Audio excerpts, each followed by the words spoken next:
Hi, I'm John McConnell, and I would like to talk to you about security in cyberspace and specifically some of the stuff we can do about it and some of the solutions that we have available. So let's get to it. So, the main point of this discussion is to talk about our usage on the internet as consumers and how we spend our time and kind of the more serious effects from being on the internet and kind of the data and how it can get shared and processed.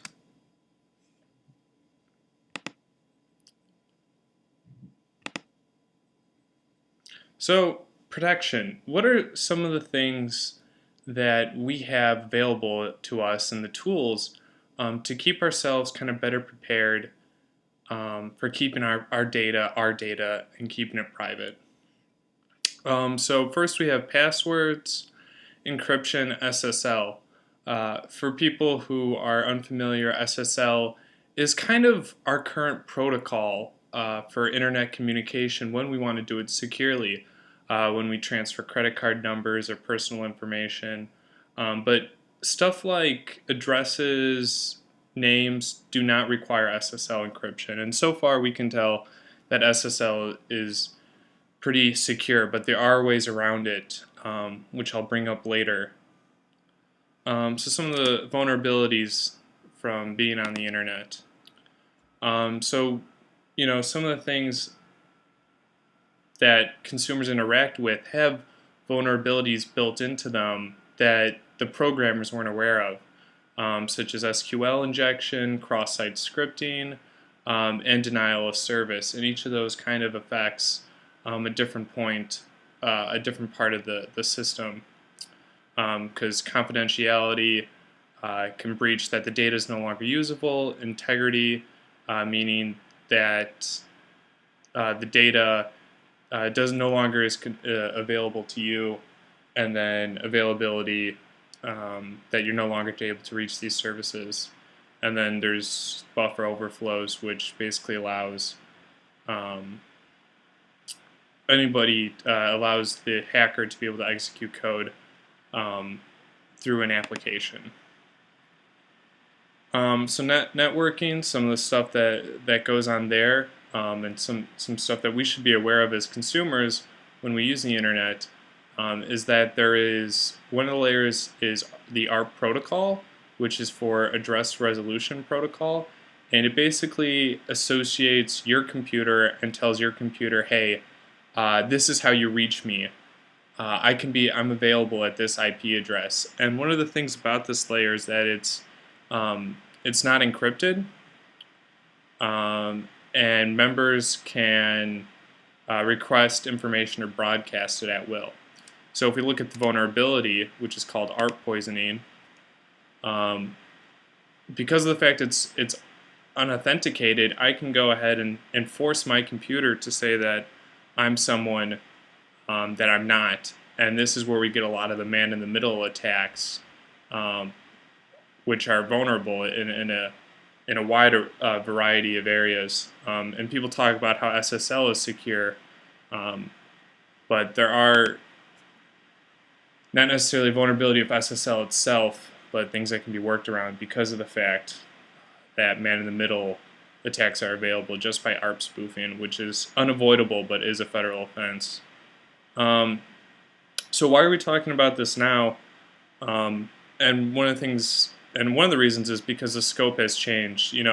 There's more and more information that's getting put up onto the internet now than has been. We're becoming a much more digital age and much more internet-centric society.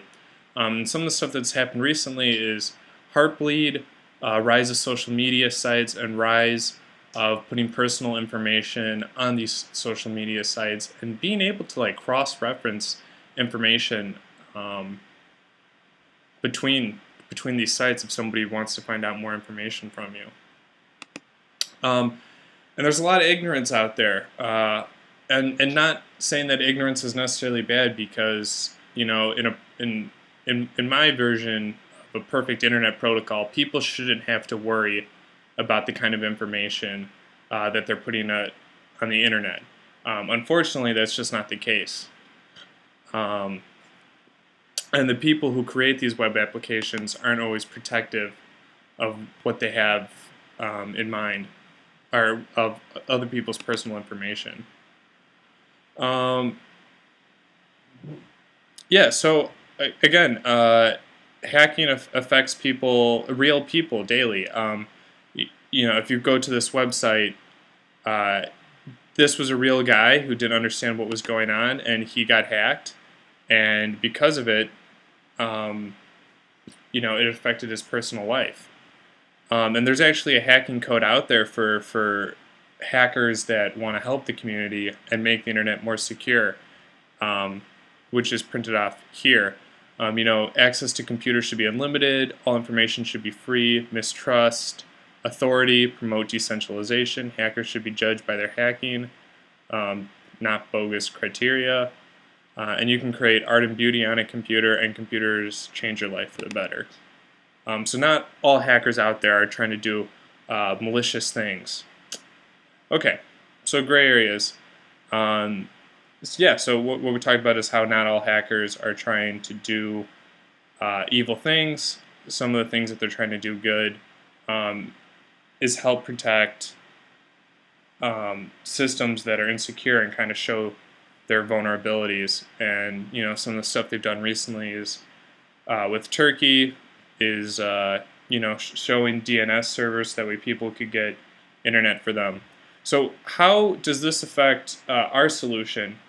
My solution to this problem is a new startup company, which is a new internet service provider.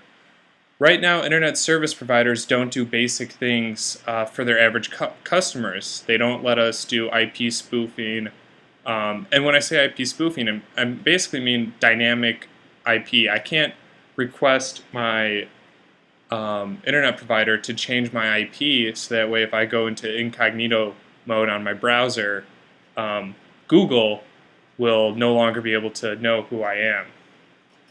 And I think that's important.